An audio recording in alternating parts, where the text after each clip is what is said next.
காரைக்குடியில் ரவுடி வெட்டி கொல்லப்பட்ட சம்பவத்தின் சிசிடிவி காட்சி வெளியாகி அதிர்ச்சியை ஏற்படுத்தியிருக்கிறது.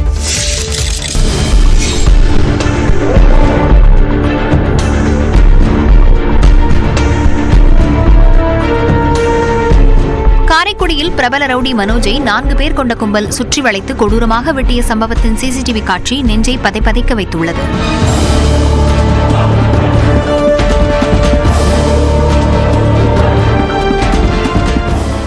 காரைக்குடி சேர்வார் ஊரணியைச் சேர்ந்த ரவுடி மனோஜ் மீது கஞ்சா, அடிதடி உள்ளிட்ட பல்வேறு வழக்குகள் உள்ளன. கஞ்சா வழக்கில் கைதாகி ஜாமீனில் வெளியே வந்த மனோஜ் வெள்ளிக்கிழமையன்று காரைக்குடி வடக்கு காவல் நிலையத்தில் கையெழுத்திட்டு இருசக்கர வாகனத்தில் திரும்பியுள்ளார். அப்போது காரில் பின்தொடர்ந்து சென்ற கும்பல் இருசக்கர வாகனத்தின் மீது மோதியது. இதில் நிலை தடுமாறி கீழே விழுந்த மனோஜை காரிலிருந்து இறங்கிய கும்பல் சரமாரியாக வெட்டியது. இந்த கொலையின் சிசிடிவி காட்சி தற்போது வெளியாகியுள்ளது.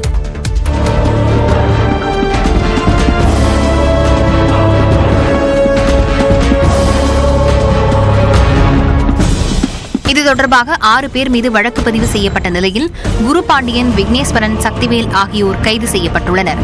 தலைமறைவாக உள்ள ராமநாதபுரத்தைச் சேர்ந்த சுரேஷ், மதன், பாலா ஆகியோரை தேடி வருகின்றனர்.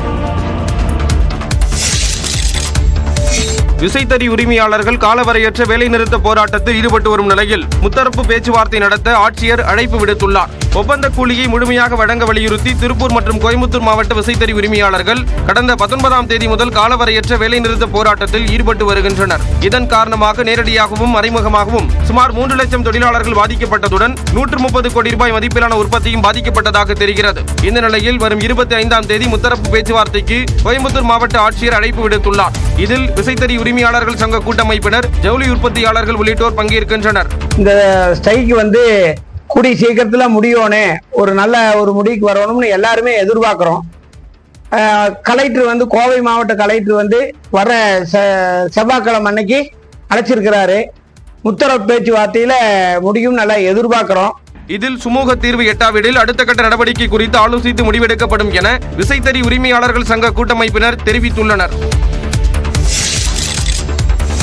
அலுவலக உதவியாளர்களுக்கு இணையான காலமுறை ஊதியம் வழங்க வேண்டும் என்பது உள்ளிட்ட கோரிக்கைகளை வலியுறுத்தி வரும் 1ஆம் தேதி முதல் பலகட்ட போராட்டங்களில் ஈடுபட உள்ளதாக கிராம உதவியாளர் சங்கம் அறிவித்துள்ளது.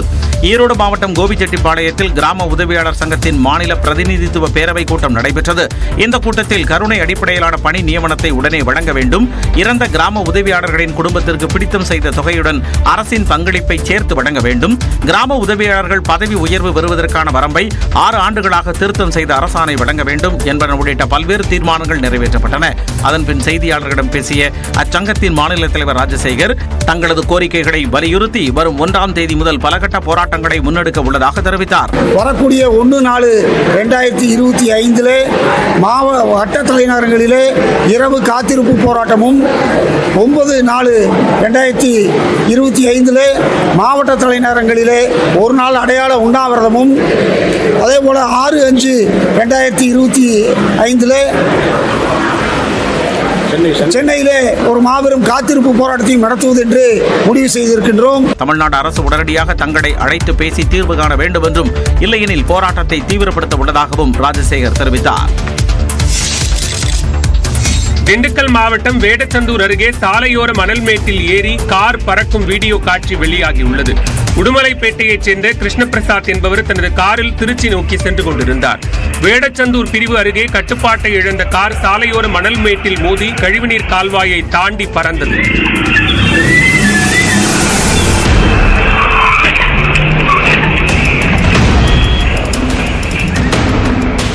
விபத்தில் இருசக்கர வாகனத்தில் சென்ற பிரேம்குமார், அவரது உறவினர் மீனா மற்றும் காரில் இருந்த சண்முகப்பிரியா ஆகியோர் காயமடைந்தனர். இதேபோன்று சீர்காழி அருகே புத்தூர் 4 வழிச்சாலையில் திருமண நிகழ்ச்சிக்கு சென்றவர்களின் மினி வேன் பள்ளத்தில் கவிழ்ந்து விபத்திற்குள்ளானது.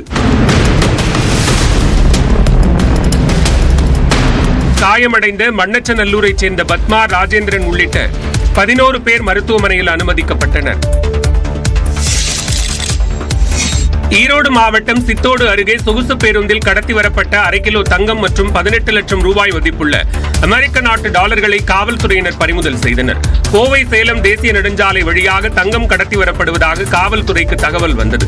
அதன் அடிப்படையில் சித்தோடு அருகே காவல்துறையினர் வாகன சோதனையில் ஈடுபட்டனர். அப்போது ஐதராபாத்தில் இருந்து கோவை நோக்கி சென்ற சொகுசு பேருந்தில் சிங்காநல்லூரை சேர்ந்த புகழ்வாசனிடம் சந்தேகத்தின் பேரில் சோதனை மேற்கொண்டனர். அதில் 1/2 கிலோ தங்கம் கட்டுக்கட்டாக அமெரிக்க நாட்டு கரன்சி நோட்டுகளை பையில் மறைத்து வைத்து கடத்த முயன்றது தெரியவந்தது.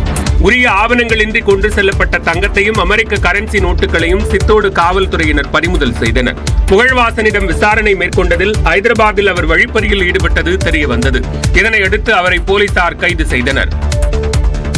ஆசிரியரின் உதவியால் மாணவர்கள் விமானத்தில் பறந்து மகிழ்ந்தனர்.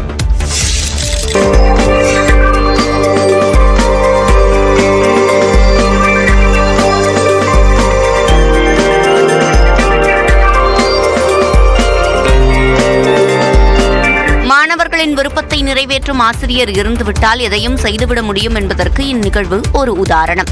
தூத்துக்குடி மாவட்டம் பண்டாரம்பட்டி அரசு உதவி பெறும் தொடக்கப்பள்ளியின் தலைமை ஆசிரியராக இருப்பவர் நெல்சன் பொன்ராஜ். மாணவர்கள் விமானத்தில் அழைத்துச் செல்ல கோரியதற்காக தனிநபராக 1.5 லட்சம் ரூபாய் செலவு செய்து மாணவ மாணவிகளை தூத்துக்குடியிலிருந்து சென்னைக்கு விமானத்தில் அழைத்து வந்தார். 5ஆம் வகுப்பு மாணவர்கள் 10 பேருடன் முன்னாள் மாணவர்கள் 7 பேர், பெற்றோர் 2 என 20 பேருக்கான டிக்கெட் செலவை செய்த ஆசிரியருக்கு மாணவர்கள் நன்றி தெரிவித்தனர். விமானத்துல கூட்டு போறீங்களான்னு கேட்டோம். சார் உடனே சரின்னாங்க, ஃப்ரீயா கூட்டு போறேன்னு சொன்னாங்க. கூட 20 பேர் வராங்க. ரொம்ப மகிழ்ச்சியா இருக்கு. சாருக்கு ரொம்ப நன்றி சொல்லுகிறேன். சென்னையில் மெட்ரோ ரயில் பயணம், வண்டலூர் விலங்கியல் பூங்கா சுற்றி பார்த்தல் என பயணத்தை முடித்துவிட்டு ரயிலில் சொந்த ஊர் திரும்பினர்.